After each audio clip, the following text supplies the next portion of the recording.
నిలిచినట్లయితే దేవుని వాక్యం చదువుకుందాం. పరిశుద్ధ గ్రంథంలో నుంచి యోహాను సువార్త 15వ అధ్యాయము 16వ వచనాన్ని మనం చదువుకుందాం. యోహాను సువార్త 15వ అధ్యాయము 16వ వచనం సుమా చదివి వినిపించవలసిందిగా కోరుచున్నాను.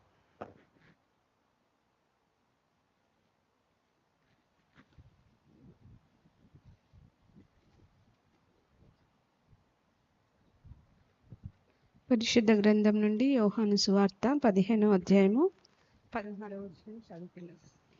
మీరు నన్ను ఏర్పరచుకొనలేదు, మీరు నా పేరట తండ్రిని ఏమి అడుగుదురో అది ఆయన మీకు అనుగ్రహించినట్లు మీరు వెళ్ళి ఫలించుటకును మీ ఫలము నిలిచియుండుటకును నేను మిమ్మును ఏర్పరచుకొని నియమించి తిని. దేవుడి వాక్యం మనం ఇంట్లో దీవించి. పఠింప శ్రేష్ఠ గ్రంథము బైబిల్, పఠింప శ్రేష్ఠ గ్రంథము బైబిల్, అనుదినం పఠించిన ప్రేమతోడ నడుపును. ఓ పఠింప శ్రేష్ఠ గ్రంథము Bible, the best book to read is the Bible, the best book to read is the Bible. If you read it every day, it will help you all the way. Oh, the best book to read is the Bible. దయచేసి కూర్చుందాం.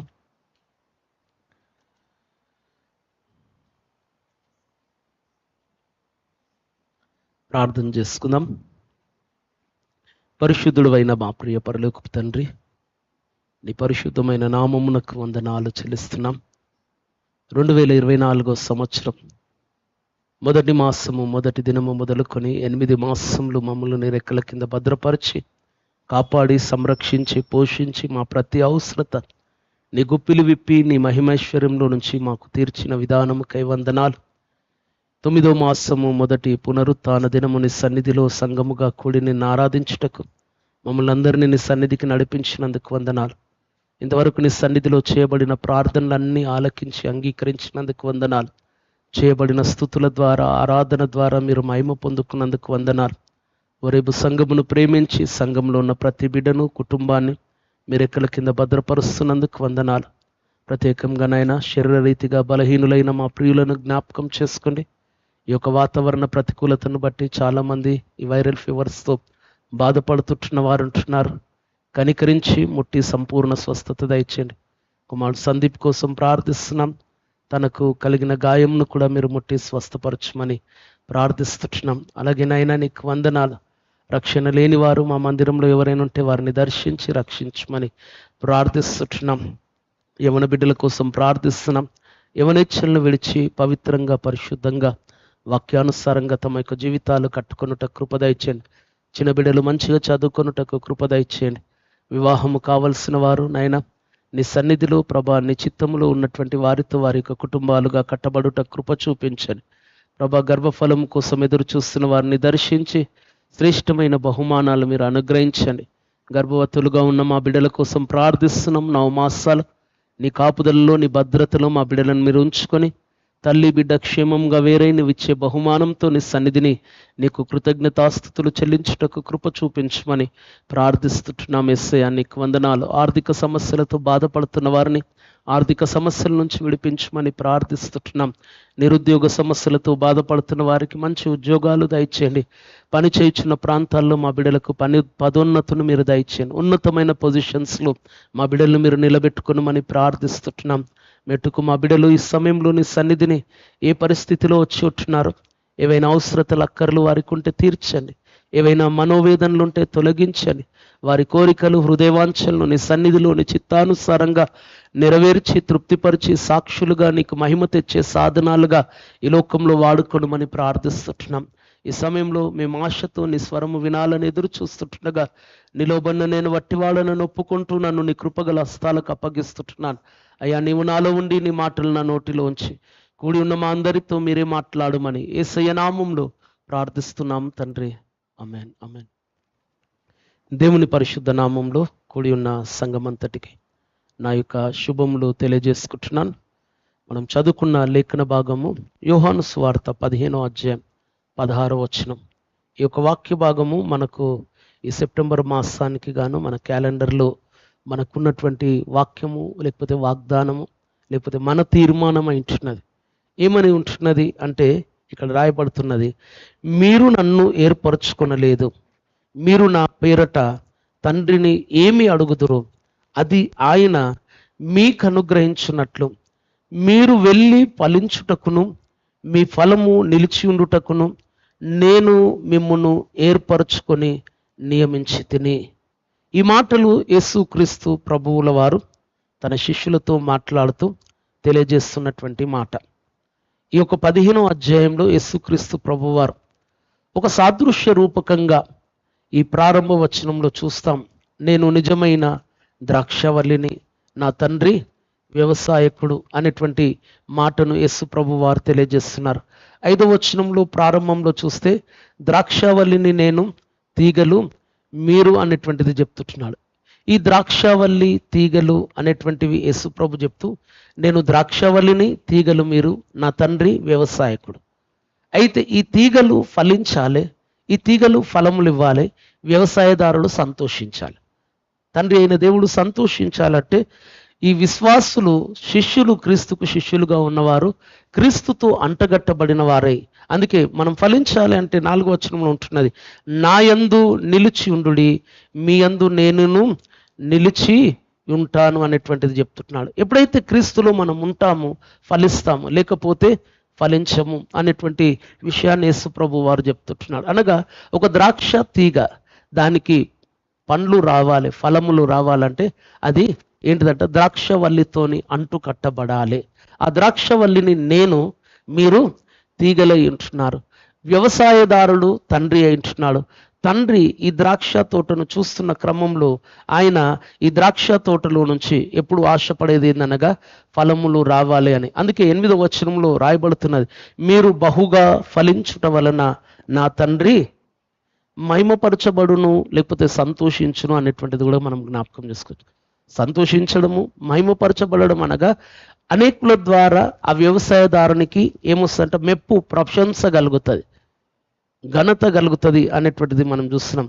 ఈ విధముగా యేసు ప్రభు వారు ఈ యోహాను సువార్త 15వ అధ్యాయం మొదటి 8 వచనాలలో సాదృశ్య రూపకంగా ద్రాక్షవల్లి, తీగలు, ఫలాలను గురించి తెలియజేస్తూ క్రైస్తవ జీవితం యొక్క ఉద్దేశమును, పరమార్థాన్ని ఈ యొక్క వాక్యంలో తెలియజేస్తూ మరలా 9వ వచనం నుంచి 15వ వచనం వరకు గల వాక్య భాగంలో మరలా వేరే సందర్భాన్ని, వేరే వాటిని జ్ఞాపకం చేస్తూ మీరు నన్ను ప్రేమించాలి, మీరు ప్రేమిస్తే నేను మిమ్మల్ని ప్రేమిస్తానని తెలియజేస్తూ 16వ వచనంలో యేసు ప్రభు వారు ఆయన తెలియజేస్తున్నటువంటి మాటలు ఏందనగా యేసు ప్రభువే మనలను ఏర్పరచుకొని ఉన్నాడు అనేటువంటిది జ్ఞాపకం చేస్తున్నాడు. చాలా సందర్భాల్లో మనం అనుకుంటాం, నేను యేసయ్యను కనుగొన్నాను, నేను యేసయ్యను ఈ విధంగా తెలుసుకున్నాను. అఫ్ కోర్స్ మనము ప్రభువునొద్దకు రావడానికి కొన్ని పరిస్థితులు దేవుడు మనకు కల్పించి ప్రభువును రక్షకునిగా అంగీకరించడానికి దేవుడు కొన్ని మాధ్యమాలను, కొందరు వ్యక్తులను, కొన్ని పరిస్థితులను వాడుకున్నా నీవు నేను రక్షింపబడాలి, నీవు నేను ఆయన శిష్యులుగా ఉండాలి, నీవు నేను మన ద్వారా ఆయన నామం మహిమపరచబడాలి అని యేసు ప్రభు వారు ఆయన ఆల్రెడీ ఒక ప్లాన్ వేసుకొని ఉంటున్నాడు. ఈరోజు ఇక్కడ కూర్చున్న మనం అందరము కూడా దేవుని అనాది ప్రణాళికలో, రక్షణ ప్రణాళికలో భాగముగా దేవుడు మనల్ని ఏర్పరచుకొని ఈ లోకంలో నుంచి ప్రత్యేకపరిచి తనకు శిష్యులుగా ఉండుటకు, తన నామానికి మహిమ తీసుకొని రావడానికి ఆయన మనల్ని ఏర్పరచుకున్నాడు అనేటువంటిది ఇక్కడ జ్ఞాపకం చేస్తున్నాడు.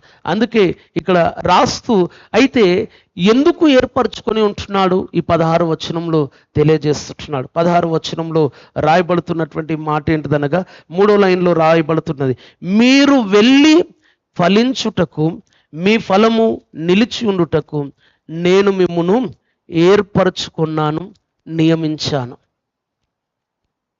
యేసుక్రీస్తు ప్రభుల వారు ఆయన శిష్యులను ఎందుకు ఎన్నుకున్నాడు అనేటువంటి దానికి ఈ 16వ వచనంలో జవాబు ఉంటున్నది. మన యొక్క జీవితం పట్ల దేవుని యొక్క చిత్తం ఏమైంటున్నది అనేటువంటి దానికి జవాబు ఇక్కడ వాక్య భాగంలో చూస్తున్నాం.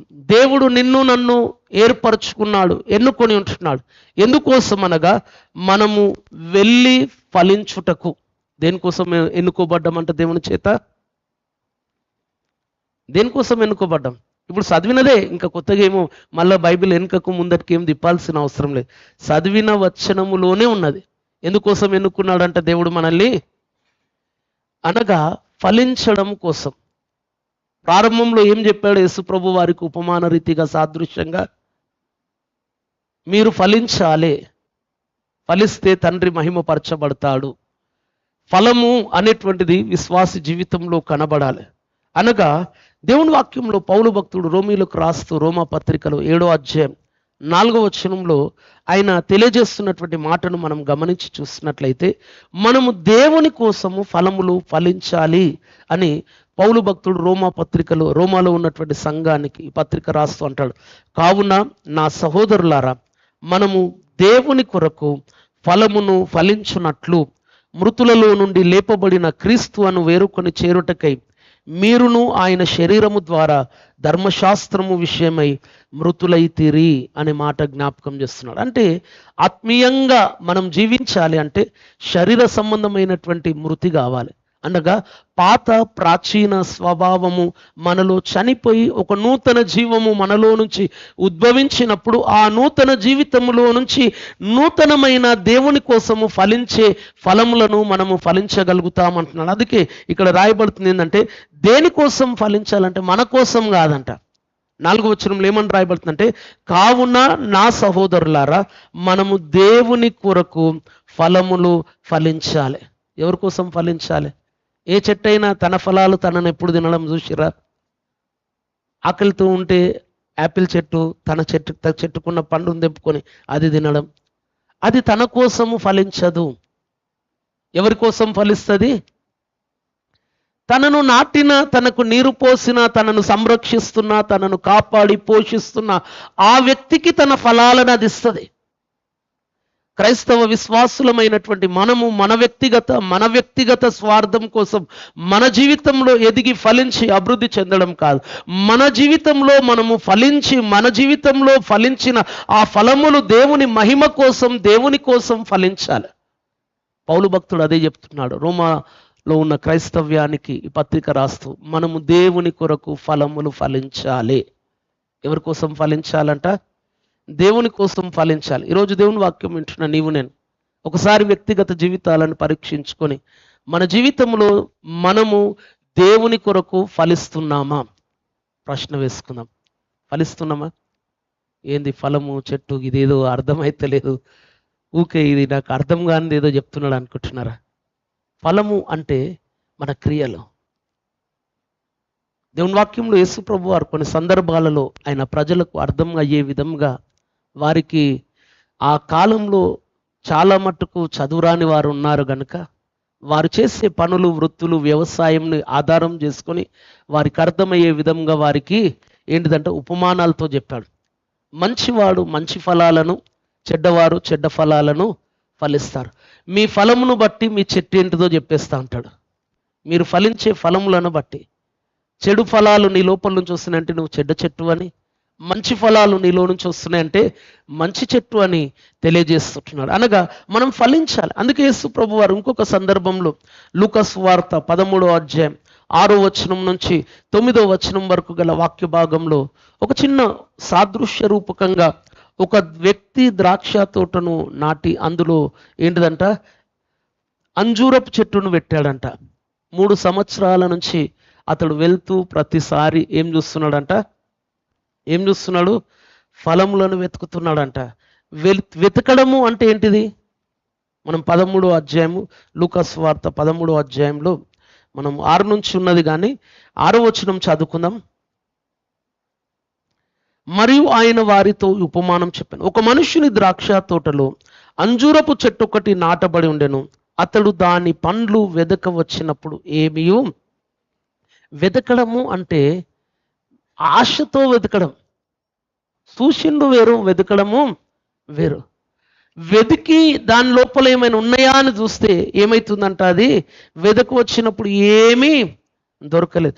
ఇలాగూ ఎప్పటి నుంచి అవుతుందంటే దాదాపు 3 సంవత్సరాల నుంచి ఇక్కడ 7వ వచనం, గనుక అతడు ఇదిగో 3 ఏండ్ల నుండి నేను ఈ అంజూరపు చెట్టున పండ్లు వెతుకుచున్నాను కానీ ఏమీయూ దొరకలేదు. దీనిని నరికివేయుము, దీని వలన ఈ భూమి ఎలా వ్యర్థమైపోవాలనని ద్రాక్ష తోట మాలితో చెప్పాను. అయితే వాడు, అయ్యా నేను దాని చుట్టూ త్రవ్వి ఎరువు వేయు మట్టుకు ఈ సంవత్సరము కూడా ఉండనిమ్ము, అది ఫలించినా సరే లేని ఎడల నరికించి వేయుమని అతనితో ఏమని చెప్తున్నట, అయ్యా ఫలిస్తే పర్వాలేదు, ఈసారి ఈ 1 సంవత్సరం ఛాన్స్, లేకపోతే ఏం చేస్తా అంటున్నాడు, దానిని నరికివేస్తా. ఎందుకంటే వచ్చిన ప్రతిసారి యజమానిని అదేం చేస్తున్నదంట, నిరాశపరుస్తున్నది. మన వ్యక్తిగత జీవితంలో రక్షింపబడి క్రీస్తు సంఘములో నాటబడి క్రీస్తు ద్వారా మనము ప్రతి విధమైనటువంటి దీవెన ఆశీర్వాదాలు పొందుకుంటూ ఆ పొలంలో నాటబడిన దానికి అన్ని చెట్లతో పాటు నీళ్లు పోయబడుతున్నది, అన్ని చెట్లతో పాటు ఎరువు వేయబడుతున్నది, దానికి కావలసిన సంరక్షణ, దానికి కావలసినటువంటి భద్రత అన్ని సమకూర్చబడుతుంటే అన్నిటిని పొందుకుంటున్నది, కానీ ఏం చేస్తలేదంట, అది ఫలాలు ఇస్తలేవు. ఈరోజు దేవుని వాక్యం వింటున్న మనమందరం కూడా దేవుని సన్నిధిలో దేవుని వాక్కుల చేత మనం ఆత్మీయమైనటువంటి ఆహారాన్ని తీసుకుంటున్నాం. ఆత్మ సంబంధమైనటువంటి ప్రతి దీవెన ఆశీర్వాదము దేవుడు మనకి ఏది తక్కువ కాకుండా సమృద్ధిగా ఆయన మనకు అనుగ్రహిస్తుంటే పొందుకునేవన్నీ పొందుకుంటున్నాం, కానీ ప్రభుకి ఇచ్చేసరికి మాత్రం ఏమైపోతుందంట, మన దగ్గర ఇక్కడ రాయబడిన దాంట్లో ఆ చెట్టు దగ్గర ఫలములు లేవు. ఒక సందర్భం మనకు తెలిసింది, యేసు ప్రభు వారు యెరూషలేమునకు ఆయన చివరిసారిగా శిలువ మరణానికి ముందు వెళ్తున్న క్రమంలో దూరం నుండి ఒక అంజూరపు చెట్టును చూశాడంట. ఆకులతో నింపబడి ఉంటున్నది, దాని యొద్ద ఏమైనా ఫలము దొరుకునేమో అని ఆశించి, ఇక్కడైతే ఉపమానం కానీ అదైతే అది లిటరల్గా జరిగి ఉంటున్నది. ఆయన శిష్యులతో పాటు వచ్చాడు, ఆగి ఆ చెట్టులో చూస్తే ఒక్క పండు కూడా కనబడలేదు. ఏం చేశాడు యేసు ప్రభు, ఇక్కడ 1 సంవత్సరం అయ్యా, ఈ సంవత్సరం, అక్కడ ఏమీ లేదు. శపించగానే ఆ చెట్టు వేళ్ళు మొదలుకొని ఏమైపోయిందంట, ఎండిపోయి ఉంటున్నది. ఈరోజు దేవుని వాక్యం వింటున్నాం మనం. దేవుడు మనల్ని ఏ ఉద్దేశముతో ఆయన రక్షించుకొని ఉంటున్నాడు, ఆయన ఏ ఉద్దేశం కలిగి మన జీవితంలో మనకు కావలసినవన్నీ ప్రొవైడ్ చేస్తున్నాడు. ఆయన ప్రొవైడ్ చేసినవన్నీ మనం తీసుకొని ఆయన ద్వారా రావాల్సిన ప్రతి దీవెన ఆశీర్వాదాన్ని మనం అనుభవిస్తూ మన ద్వారా ఆయనకి ఇవ్వాల్సిన సమయం వచ్చినప్పుడు ఇయ్యకుండా వట్టిగా ఉంటే మాత్రం ఏముంటుంది, దేవుని సన్నిధిలో నుంచి మన పైనికి ఉగ్రతనే వస్తుంది అనేటువంటిది మనం జ్ఞాపకం చేసుకోవాలి. అందుకే యేసుక్రీస్తు ప్రభుల వారు జీవించిన దినాలలో బాప్తిస్మం ఇచ్చి యోహాను అతడు పరిచర్య చేస్తూ ఆయన యుద్ధకు వచ్చినటువంటి ప్రజలకు ఆయన ఇచ్చినటువంటి మాటలు, హెచ్చరికలు ఏంటిదనగా మత్తయి సువార్త 3వ అధ్యాయం 7వ వచనంలో మనం చూస్తుంటున్నాం. ఏమని రాయబడుతున్నగా, అతడు పరిసయ్యులలోను సద్దుకయ్యులలోను అనేకులు బాప్తిస్మము పొందవచ్చుట చూచి, సర్పసంతానమా, రాబో ఉగ్రతను తప్పించుకొనుటకు మీకు బుద్ధి చెప్పిన వాడు ఏమంటున్నాడు వారిని, సర్పసంతానం. ఎవరు? పరిసయ్యులు సద్దుకయ్యులు. వారు నిజంగా సర్పసంతానం అంటే కాదు, వారి క్యారెక్టర్ లాంటిది. కానీ వారికి ఎవడో బుద్ధి చెప్పిండు. ఏం బుద్ధి చెప్పిర్రు, అరే మీరు వెళ్ళి బాప్తిస్మం పొందుకోండి. ఏమని చెప్పిరంట, బాప్తిస్మం పొందుకోండి, అక్కడ ఒక ప్రవక్త ఉన్నాడు, ఆయన ఇస్తున్నటువంటి బాప్తిస్మము తీసుకుంటే మీకు మేలు కలుగుతుంది అని చెప్పారు. అయితే ఇక్కడ యోహాను దగ్గరకు బాప్తిస్మం పొందుకోవడానికి వచ్చినప్పుడు ఆయన వారితో అంటున్నటువంటి మాట, మీకు ఈ బుద్ధి ఎవడు చెప్పిండు, మీరు ఎలాంటి వారు, సర్పసంతానం. అయితే వారికి ఒక మంచి మార్గం చూపించబడ్డది. ఏంటిదనగా మారు మనస్సు కోసం బాప్తిస్మం పొందుకోవాలి అనేటువంటిది వచ్చేట్టున్నది. అయితే ఆయన చెప్పేటువంటి మాట ఏందో తెలుసా, ఉట్టి బాప్తిస్మము కాదు. ఇక్కడ ఏమంటున్నాడు 7వ వచనంలో చూసినట్లయితే, మీకు బుద్ధి చెప్పిన వాడు ఎవరంటే మారు మనస్సుకు తగిన ఫలము ఫలించాలి. ఏం కావాలంట, ఉట్టి బాప్తిస్మం నాతో తీసుకుంటే ఇక అయిపోయింది నా పని అనుకుంటే కాదు. బాప్తిస్మము పొందుకోవాలి అంటే మారు మనస్సు పొంది మీరేం కావాలంట, ఫలము ఫలించాలి. మొదటి శతాబ్దపు సంఘం 2వ అధ్యాయంలో అపోస్తుల కార్యంలో పేతురు వాక్యము విన్నప్పుడు హృదయంలో నొచ్చుకొని ఆయన దగ్గరకు వచ్చారు. అయ్యా మేము ఏమి చేయాలి, మా స్వభావము, మా క్రియలు, ఇంతకు ముందు వరకు మేము క్రీస్తుకు వ్యతిరేకమైన పనులు చేశాం, మా క్రియల ద్వారా దేవునికి విరోధమైన జీవితాన్ని జీవించాం. ఇప్పుడు ఏం చేయాలంటే మీరందరూ ప్రభు అయిన యేసుక్రీస్తు నామం నందు విశ్వాసం ఉంచి ఆయన నామంలో బాప్తిస్మం పొందాలి, మారు మనస్సు పొందాలి అని చెప్పాడు. ఏం చేయాలంట ఇక్కడ? అందుకే ఈ మాటలు చెప్తూ 10వ వచనంలో అంటున్నాడు. ఇదే మత్తయి సువార్త 7వ అధ్యాయం 10వ వచనంలో వారితోనే మాట్లాడుతూ యోహాను అంటున్నాడు, ఇప్పుడే గొడ్డలి చెట్టు వేరున ఉంచబడి ఉన్నది గనుక మంచి ఫలము ఫలింపని ప్రతి చెట్టు నరకబడి అగ్నిలో. మంచి ఫలము అంటే మారు మనస్సుకు తగిన ఫలము. ఒకప్పుడు క్రీస్తును ఎరగక ముందు, రక్షణ పొందక ముందు, క్రైస్తవునిగా నీవు కాకముందు నీ జీవితంలో ఫలించిన ఫలాలు ఒకవేళ దేవునికి విరోధమైనవి, సమాజానికి పనికిరానివి ఉండొచ్చు. కానీ ఎప్పుడైతే నువ్వు ప్రభు యొద్దకు వచ్చి నీ పాపంలో నొప్పుకొని మారు మనస్సు కలిగి ప్రభువులో కొనసాగుతానని నువ్వు ఎప్పుడైతే ఆయన నామమును బట్టి బాప్తిస్మము పొందుకుంటావో దానికి తగిన ఫలము నీ లోపల ఫలించాలి. అప్పుడే నువ్వేమవుతావంటే ఆ గొడ్డలి వేటు నుంచి తప్పించుకుంటావు. గొడ్డలి వేటు పడడమే కాదు, చివరికి ఏమైపోతుందంట, ఫలింపని ప్రతి చెట్టు నరకబడి అగ్నిలో ఏమైపోతుందంట, వేయబడును. ఏంటిదా ఫలము అంటే మనము దాని గురించి పౌలు భక్తుడు గలతీలో ఉన్నటువంటి సంఘానికి లేఖ రాస్తూ 5వ అధ్యాయం 22వ వచనంలో తెలియజేస్తాడు. గలతీలో ఉన్నటువంటి సంఘానికి పత్రిక రాస్తూ పౌలు భక్తుడు 5వ అధ్యాయం 22వ వచనంలో చెప్తున్నటువంటి మాట ఏందనగా, అది ఆత్మ ఫలము. శరీర సంబంధమైన ఫలం ఇవ్వడానికి మనం ఏం చెట్లం కాము, కానీ ఆత్మ సంబంధమైన ఫలము మనము మారు మనస్సుకు తగినట్లుగా ఫలించవలెను. 5వ అధ్యాయం 22వ వచనంలో పౌలు భక్తుడు గలతీలో ఉన్న సంఘానికి పత్రిక రాస్తూ అంటాడు, అయితే ఆత్మ ఫలం ఏమనగా, ఏంటిదంటే ఆ ఫలము, ఈ ఫలాలు మన లోపల ఉండాలి.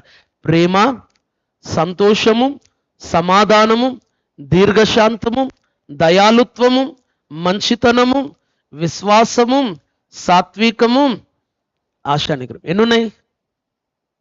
లెక్క పెడతారా మళ్ళా? ఇవి నోటెడ్ అయి ఉండాలి మనకు. ఆత్మ ఫలములు 9. ఎన్ని? 9 కనిపించాలి మన లోపల. ఇవి మన లోపల ఉంటే మన తండ్రి మహిమపరచబడతాడు.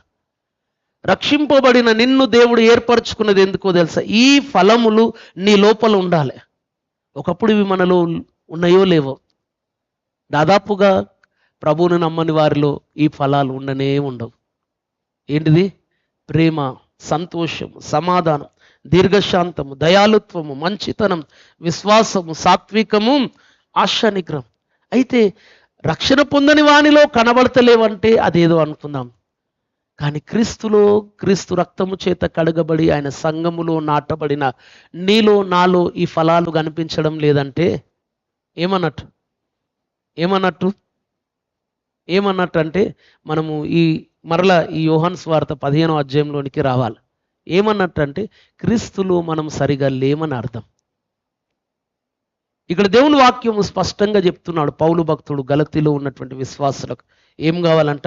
ఇవి మీ జీవితంలో కనబడాలి.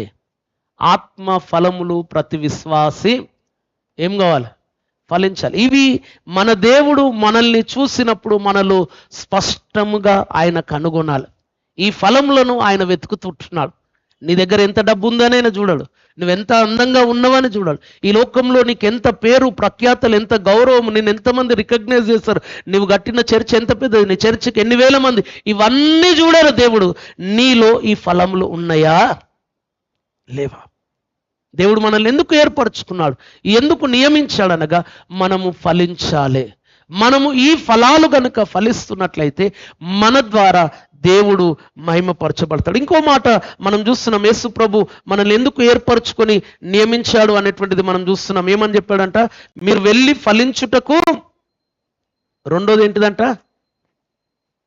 అక్కడే ఉన్నది 15వ అధ్యాయం 16వ వచనం. ఏం కావాలంట? మీరు వెళ్ళి ఫలించాలి, మీ ఫలము నిలిచి ఉండాలి. ఫలించడమే లేదు కొన్నిసార్లు, ఇక ఫలము నిలిచి ఉండడం అంటే నేను మరలా చెప్తున్నాను, ఫలించాలి. మనం ఈ ఫలాలు కలిగి ఉండాలి. ఈ ఫలాలు ఏమై ఉండాలంట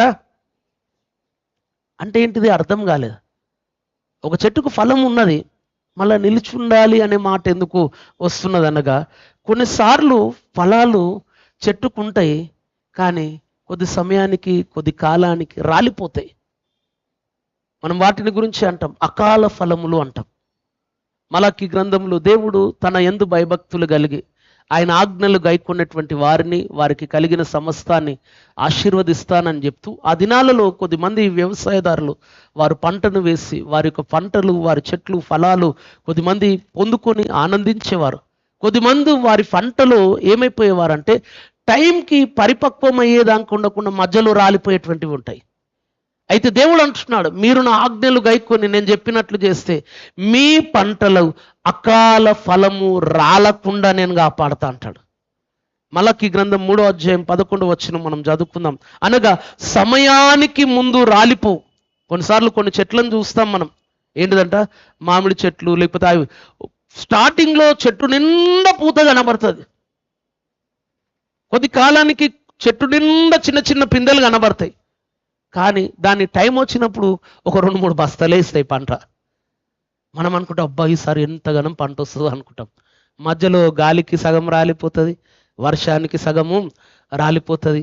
ఇక్కడ మనం గమనించాలి. అందుకే ఇక్కడ అంటున్నటువంటి మాట, దేవుడు తన బిడ్డలకు వాగ్దానం చేస్తున్నాడు. 3వ అధ్యాయం మలాకి గ్రంథం 3వ అధ్యాయంలో మత్తయి సువార్తకు ముందు ఉంటుంది, పాత నిబంధనలో చివరి వచనం అధ్యాయము 11వ వచనం, లేకపోతే 10వ వచనం నుంచి దేవుడు చెప్తున్నాడు, నా మందిరంలో ఆహారం ఉండునట్లు 10వ భాగమంతయు నా మందిరములు నిధిలోనికి తీసుకుని రండి. దీని చేసి మీరు నన్ను శోధించిన ఎడల నేను ఆకాశపు వాక్యములను విప్పి పట్టజాలనంత విస్తారముగా దీవెనలను కుమ్మరించెదనని సైన్యములకు అధిపతియగు యెహోవా సెలవిచ్చుచున్నాడు. అనగా దేవునికి మనము ఇస్తే దేవుడు మనల్ని దీవిస్తాడు. మనల్నే కాదు, ఇక్కడ 11వ వచనం అంటున్నాడు, మీ పంటను తినివేయు పురుగులను నేను గద్దించేదను, అవి మీ భూ పంటను నాశనము చేయవు. మీ ద్రాక్ష చెట్లు అకాల ఫలములను రాల్చకయుండును. అంటే అకాల ఫలములు, ఫలము వస్తుంది, సంతోషిస్తాడు యజమానుడు, రేపు పొద్దున చూసే కింద రాలిపోయి ఉంటాయి. ఎంత బాధ అవుతుంది యజమానునికి. అది యేసు ప్రభు వారు ఆయన శిష్యులతో ఆ రిలేషన్ చెప్పినప్పుడు, వీళ్ళు వ్యవసాయదారులు, వాళ్ళకు కూడా వారి యొక్క పంట అకాలంలో పండ్లు రాలిపోతే ఎంత బాధ కలుగుతుందో. అయితే దేవుడు అంటున్నాడు, మీరు నేను చెప్పినట్లు చేస్తే మీ చెట్లు ఎప్పుడు అకాల ఫలములు రాల్చే విధంగా నేను ఉంచను. అవి అకాల ఫలములు రాల్చకుండా సైన్యములకు అధిపతి యెహోవా వారిని కాపాడతాడనేటువంటి మాట జ్ఞాపకం చేస్తున్నాడు. మనము నహూము గ్రంథంలోనికి మనం వెళ్తే, నహూము గ్రంథం 3వ అధ్యాయం 12వ వచనం,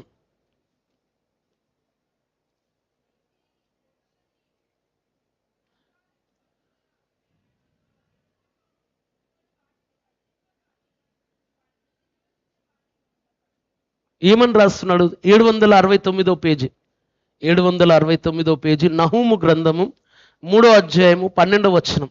ఇశ్రాయేలీలు దేవునికి అవిధేయులై దేవునికి విరోధంగా వారు జీవిస్తున్న, లేకపోతే ఇక ప్రజలను గురించి, లేకపోతే ఈ నినివే పట్టణం, లేకపోతే దేవునికి అవిధేయమై దేవుని మార్గములను విడిచి దేవునికి విరోధమైన జీవితాన్ని జీవించేటువంటి వారికి దేవుడు చెప్తున్నటువంటి మాట ఏంటిదో తెలుసా?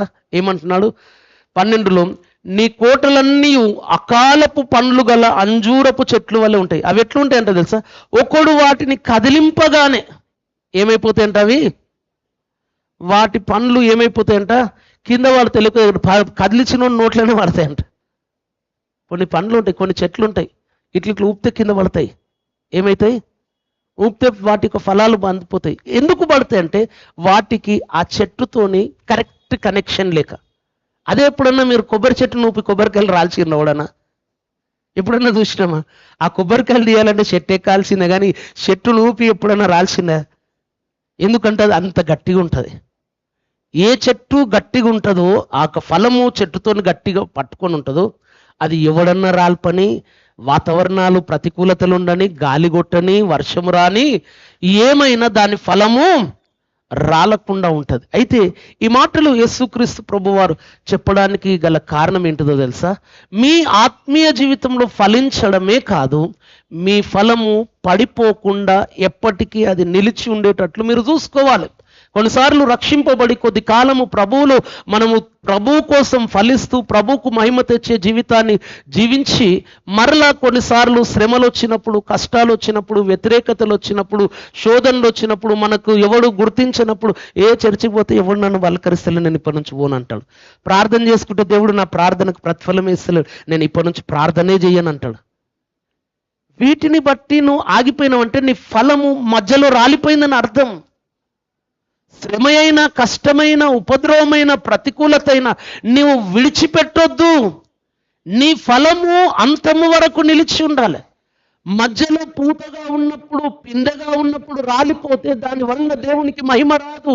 నీ వ్యవసాయకుడు నిన్ను పెంచి పోషించుచున్న వానికి సంతోషం ఎప్పుడంటే నీ ఫలము నిలిచి ఉండాలి. ఆ ఫలము నిలిచి ఉండాలి అంటే ఏం కావాలంట?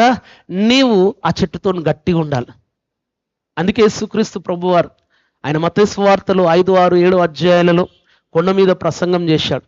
చివరి వచనాల్లో చెప్తాడు, ఈ నా మాటలు విని వీటి చొప్పున చేయువాడు బండ మీద. ఇంకొక ఇల్లు కూడా కట్టబడ్డది. చూడడానికి 2 ఇల్లు లెక్కనే ఉన్నాయి. కానీ ఒక ఇల్లు గాలి తుఫాను వచ్చినప్పుడు పడిపోయింది. ఇంకొక ఇల్లు గాలి తుఫాను వచ్చినా అది పడిపోకుండా నిలిచి ఉన్నది.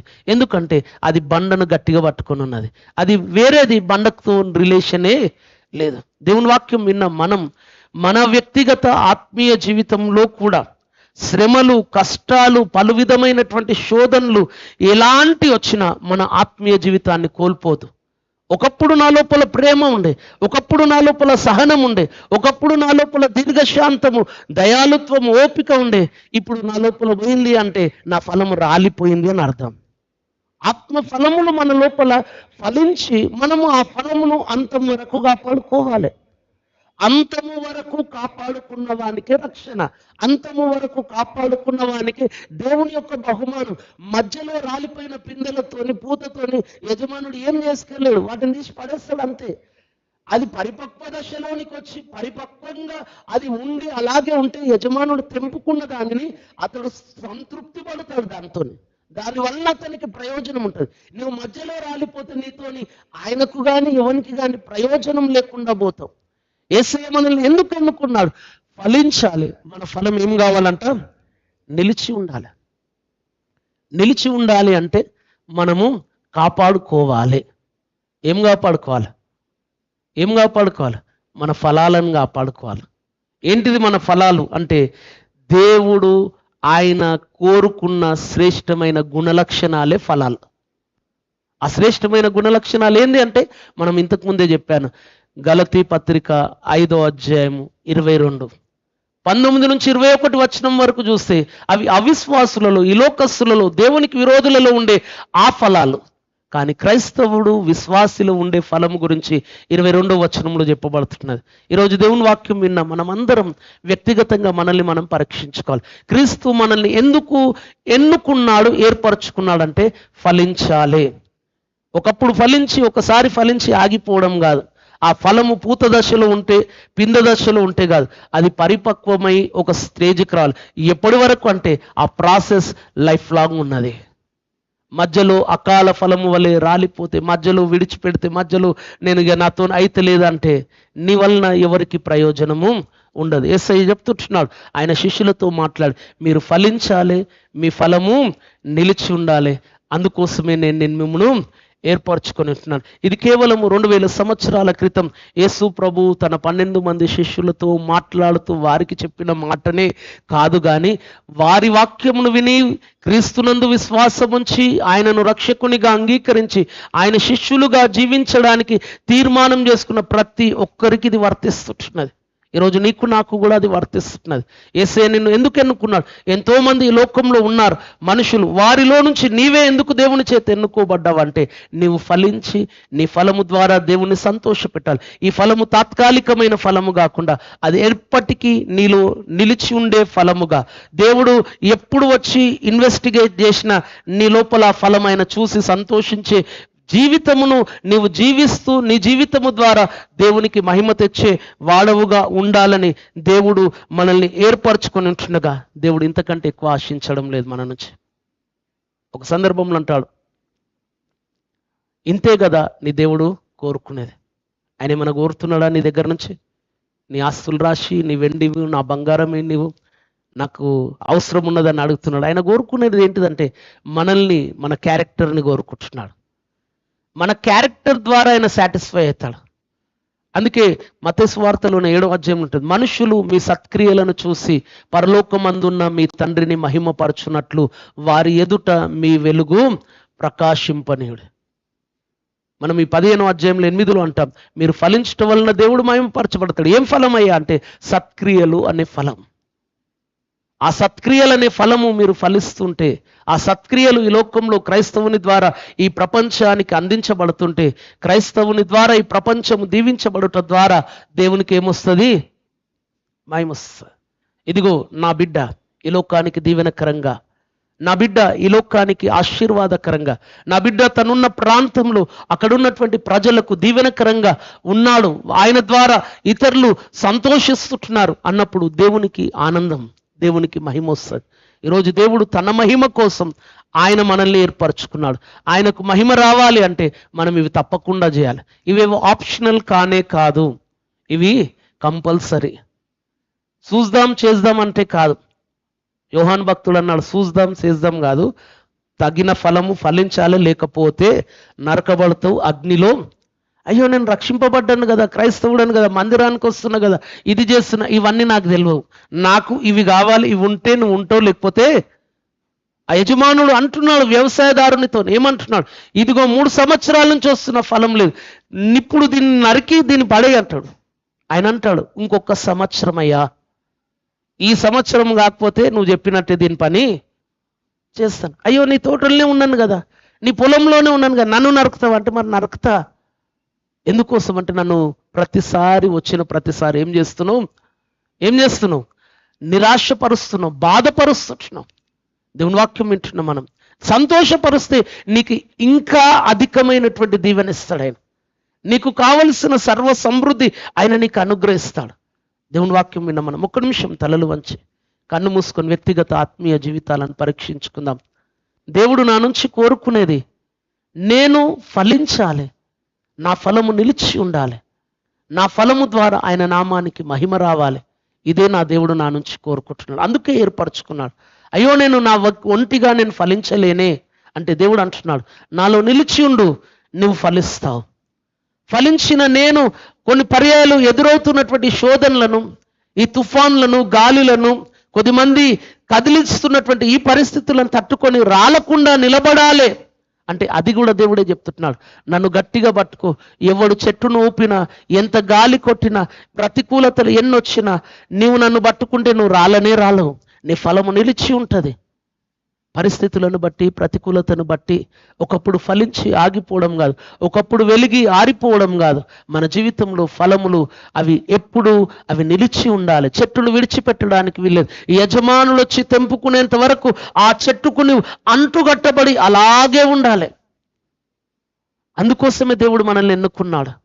ఒకవేళ మనలో ఫలములు లేని జీవితం ఉంటున్నదా, ఫలించిన ఇంకా మనము ఆత్మీయ పరిపక్వతలోనికి వెళ్ళక పిందెలుగా ఉన్నప్పుడే చిన్న చిన్న శోధనలకు రాలిపోతున్న అనుభవాలు మన లోపల ఉంటే ప్రభు సన్నిధిలో ప్రభుని అడుగుదాం, అయ్యా ఫలించినట్లుగా నా ఫలము శోధనలకు, కష్టాలకు, వ్యతిరేకతలకు, శ్రమలకు, చెట్టును విడిచి కింద పడిపోయే వ్యక్తిగా, రాలిపోయే ఫలముగా నేను ఉండకుండా అన్నిటినీ తట్టుకొని నిన్ను గట్టిగా హత్తుకొని నేను ఇంకా ఎక్కువగా ఫలించి నా జీవితం ద్వారా నీకు మహిమ తెచ్చుటకు అటు జీవితము జీవించడానికి నాకు నీ సహాయం దయచేయి. ఇక మీదట నా జీవితంలో మారు మనస్సుకు తగిన ఫలం అనగా ప్రేమ, సంతోష, సమాధానము, దీర్ఘశాంతం, దయాలుత్వం, మంచితనం, విశ్వాసం, సాత్వికం, ఆశానిగ్రహం, ప్రతి శ్రేష్టమైన మంచి గుణాన్ని నేను కలిగి నా మంచి సత్ప్రవర్తన ద్వారా, ఆ ఫలము ద్వారా నీకు సంతోషము, మహిమను తీసుకొని వస్తాను. ఇంతవరకు ఒకవేళ నా లోపల చెడు ఫలాలుంటే, నా ద్వారా నీకు మహిమకరమైన జీవితాన్ని నేను జీవించకపోతే మన్నించు. ఇక మీదట నీ కోసం ఫలిస్తా, నీకు సంతోషము తెచ్చే జీవితాన్ని జీవిస్తాను. ప్రభు సన్నిధిలో తీర్మానం చేసుకుందాం. ఇది రాజీ పడేది కాదు, ఇది ఆప్షనల్ కాదు, తప్పక చేయవలసింది విశ్వాసి. నువ్వు ఫలించాలి, ప్రభులో నిలిచి ఉండాలి, అప్పుడే నీకు ప్రతిఫలం.